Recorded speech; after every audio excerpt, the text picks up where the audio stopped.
are you? How was the day? I'm fine, sir. Am I audible? Yeah, you are audible. Yes, sir. Okay, So I'm fine. How are you, sir? I'm good. So first of all, introduce yourself. So my name is Suvarna Aire. I come from Nasik district in Maharashtra. I did my schooling from Rasbihari International School. After that, I went on to pursue my diploma in information technology. Then I did my Bachelor of Engineering in Computer Science from University of Pune. So my hobbies are quilling papercraft and I love spending time with my family. So currently I'm preparing for government exams. Okay. So what do you think? How your degree will be useful in this job?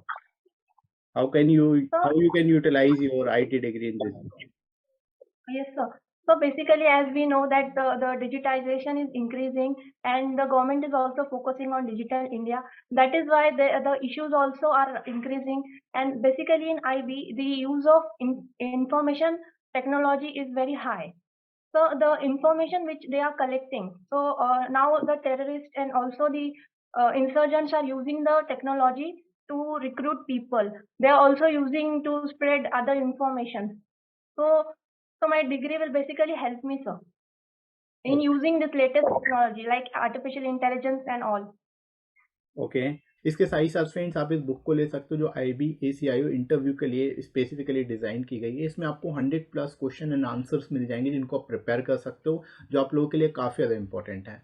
इसके साथ ही साथ current और recent topic जो security related topics हैं और जो current topics हैं उनको भी इसमें कंप्लीटली आपको कवर किया गया है, तो उसको भी आप यहाँ पे देख सकते हो। ऑलमोस्ट आपको 50 से ज़्यादा टॉपिक जो है current and security related topics आपको यहाँ पे मिल जाएंगे और 100+ यहाँ पे क्वेश्चन जो क्वेश्चन आंसर के फॉर्म में होंगे वो आपको यहाँ पे मिल जाएंगे और लोएस्ट कॉस्ट में आपको ये बुक मिल जाएगी। एडिशनल 30% डिस्काउंट भी आपको मिल जाएगा। तो डिस्क्रिप्शन में दोस्तों लिंक दिया गया है, वहाँ से जाके आप इसको बाय कर सकते हो। So what do think, what is the present situation with respect to radicalization in India? So radicalization, I believe that mostly, sir, it is carried out in online mode, like spreading of the hate speeches or like they means they are doing brainwashing type of activities are being carried out, sir. Okay, so how you can say how IT or online platforms like Facebook or WhatsApp can be a game changer in this field? So recently we have seen the issue of WhatsApp privacy issue. There was a issue. So in India we don't have a specific law related to the regulation of these online giants. So we need to bring in law that will govern these companies so that we can have a local data in our country. So our intelligence agencies and other agencies can utilize this local data so as to segregate the social media posts which are harmful for the country. So this measure we can take it. Also, sir, in IB there is a multi-agency center which is doing this activity of gathering the technical intelligence. Okay, good. Can you differentiate between traditional and socio-economic crime? Sir, traditional and Socio-economic crimes. socio-economic crimes. Yeah. So socio-economic crimes, I basically know that they are like online frauds, financial crimes. That can come under the category of economic crimes. And so traditional crimes are like organized crimes which are carried out without use of technology, like drug smuggling, trafficking. These comes under the organized or traditional crimes. Okay, that's nice. Uh, are you aware of what is the nuclear terrorism? How it can affect So, the security of our country? so I am not aware of the term exactly, but I can try to explain it.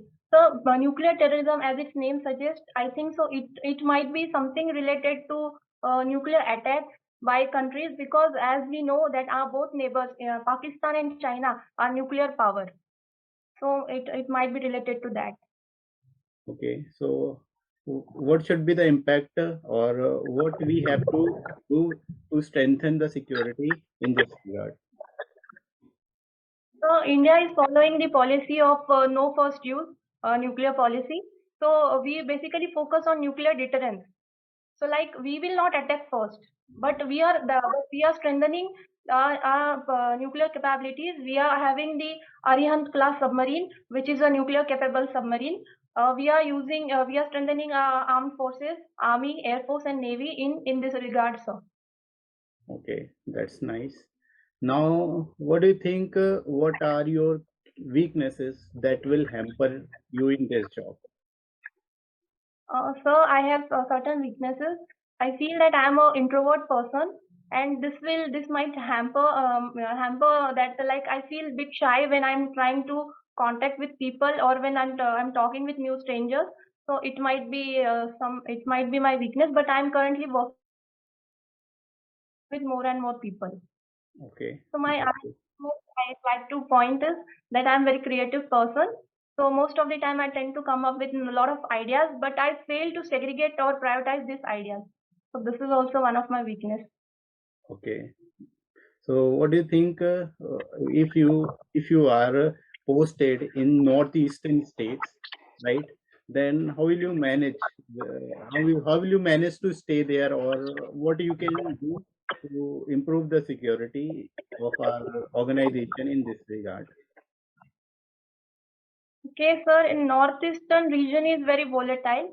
In northeastern region, sir, there are many tribal people living. More than hundreds of tribes are there. They are having different ethnic and cultural conflicts. So basically, sir, it depends on which state I am posted. If I am posted in Arunachal Pradesh, then the situation is not so difficult. In Nagaland, the situation is very tough, sir. In Assam also, the situation is a bit difficult. In Manipur also, sir, there is conflict between tribes, various tribes like Naga, Kukis, Kuki, Metis tribes.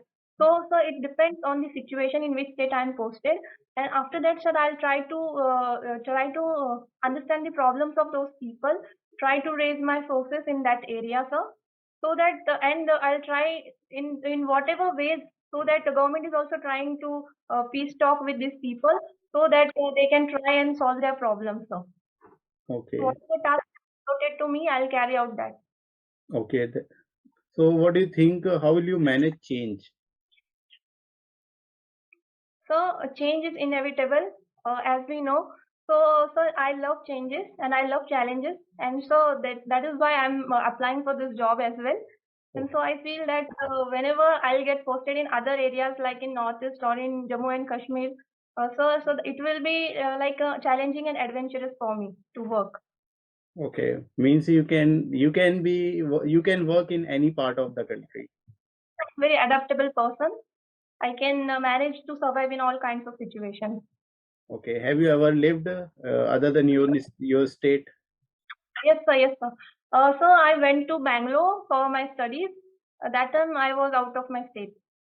Okay, that's nice. Are you aware of civil defense? What is civil defense? So civil defense, I'm not exactly aware of it, but so civil defense, I feel that it is the contribution of the civilians, or the participation of civilians in the defense of country. Okay, that's Like nice. volunteers can participate in, yes, the defense of a country. Whenever there is a call from the government, like territorial army or like voluntary, we can contribute. Okay. So, what do you think? What is the present situation in Jammu and Kashmir after the revocation of Article 370? So, after the revocation of Article 370, sir, we are witnessing the rise in the number of attacks on civilians currently. And so, even today also there was an attack on the local police, and two police personnel have died in that attack. So, these incidents of lone attack, or we can say that attack on civilian, is increasing. Sir, and also there was in the last week there was a drone attack. So, these sophisticated and technology related attacks are also on the rise. But sir, the number of incidents of terrorists from cross-border terrorism has decreased after the revocation of 370. Okay. Are you aware of the present education system in India? Yes, sir. So recently, the government has brought a new policy, that is new education policy 2020. It is the third educational policy, sir. Okay, It is so based on Kasturi Rangan committee, sir.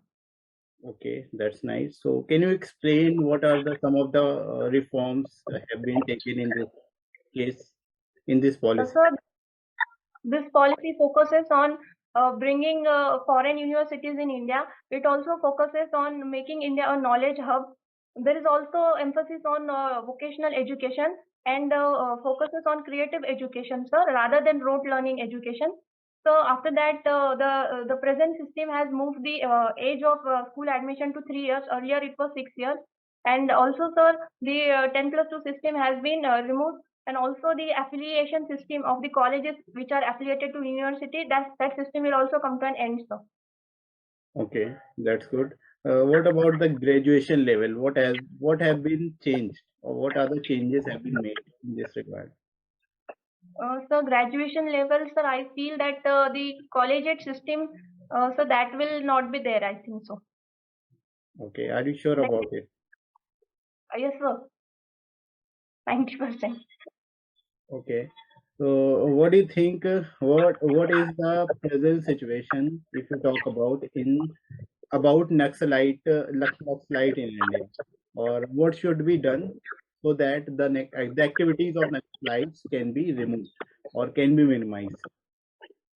So earlier in the 90s and 80s, the Naxalism was very on the peak, or we can say it was on the rise in India. But looking at the present situation of Naxalism in India, it is only hardly concentrated to few pockets of the country. We have almost won the battle of fight for the Naxalism, sir. So it is like the government has taken many steps. Like the government has initiated a special policy known as Samadhan policy. The government is focusing on, sir, infrastructure building in this region. Also, so there is special relief and rehabilitation package for the people, local people. The government has also brought a scheme named Roshni scheme for the skill development and employment of the local youth, sir. So also the government is focusing on fortification. There is a scheme for the fortification of the police station. So almost 400 police stations have been fortified, sir, till now. And sir, lastly, talking about the local situation, even the locals are also supporting the government's initiative, sir. Okay, that's nice. Are you aware of the role of RBI in India? RBI, yes, sir. RBI is the central government, central bank of India. So it does the task of regulating all the money supply in our country. Okay.